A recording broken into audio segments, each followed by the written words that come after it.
After an explosive meeting on Friday between Ukrainian President Volodymyr Zelensky and US President Donald Trump, Western leaders found themselves scrambling to reaffirm their support for Ukraine as the tensions between Washington and its key allies deepened. The Oval Office confrontation exposed the delicate balance Western capitals now face, supporting Ukraine's fight against Russian aggression while managing a US president whose approach to the conflict has now become increasingly sympathetic to Vladimir Putin. The fallout was swift. UK Prime Minister Keir Starmer, who had already faced a tricky visit to Washington earlier this week, quickly intervened, speaking with both Trump and Zelensky after the shouting match. Starmer, according to his spokesperson, reiterated his unwavering support for Ukraine and emphasized his commitment to finding a peaceful resolution based on Ukraine's sovereignty and security. Italian Prime Minister Giorgia Meloni, who's a Trump ally, called for a summit with the US and European nations to address the war in Ukraine, warning the division within the West would only weaken it. Meanwhile, France's President Emmanuel Macron, German Chancellor Olaf Scholz, and European Commission President Ursula von der Leyen rallied behind Zelensky, underscoring their unwavering support for Ukraine's defense. Scholz, in a statement, affirmed that Ukraine could rely on Europe and Germany, stressing that no one wanted peace more than the Ukrainian people. Zelensky also received messages of support from NATO General Secretary Jens Stoltenberg and European leaders such as Lithuania's Gitanas Nausėda, who proclaimed, "Ukraine, you'll never walk alone." But there was a notable exception in the form of Hungarian Prime Minister Viktor Orban, who sided with Trump, praising his approach to peace negotiations. The diplomatic fallout wasn't limited to Europe. Canada's Prime Minister Justin Trudeau, Australia's Anthony Albanese, and New Zealand's Christopher Luxon all reaffirmed their country's support for Ukraine. Trudeau, in particular, emphasized that Ukraine's fight for democracy and sovereignty mattered to the entire world. Albanese weighed in on the Trump-Zelensky clash, saying Canberra would continue to stand with Ukraine. This is what he said. The people of Ukraine are fighting not just for their own national sovereignty.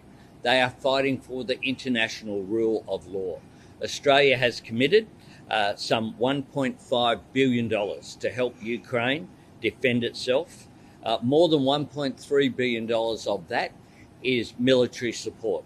We will continue to stand with Ukraine for as long as it takes, because this is the struggle of a democratic nation versus an authoritarian regime led by Vladimir Putin, who clearly has imperialistic designs not just on Ukraine, but throughout that region. Well, we, of course, want to see peace in Ukraine, and that's what the Ukrainian people want as well. But I tell you how you get peace in Ukraine really quickly, which is to Russia stopping its illegal and immoral invasion, and Russia stopping the attacks on civilians, on civil infrastructure, engaging in this act of aggression that they have engaged in now for 3 years, and of course in the past, in the very recent past as well, the attack that they had on Crimea. I am responsible for Australia's foreign policy. Australia's foreign policy is determined by Australia, and we stand unequivocally with Ukraine in their struggle, because we regard that as a struggle for the upholding of international law. The people of Ukraine have suffered greatly in defence of their nation and their national sovereignty, and Russia has acted like a bully, a big country seeking to invade and to take over territory from another sovereign nation, in this case Ukraine.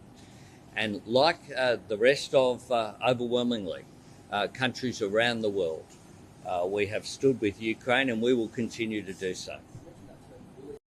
Thanks very much. Similarly, European Council President Antonio Costa reaffirmed his commitment to Ukraine's cause. The European Union's foreign policy chief, Kaja Kallas, also took a firm stance, declaring that the free world needs a new leader, while offering her support to Zelensky and urging him to stay longer. On social media, Czech's President Peter Pavel also urged Europe to step up its efforts. Norwegian Prime Minister Jonas Gahr Støre also weighed in, condemning Trump's accusations and reaffirming Norway's commitment to Ukraine's freedom.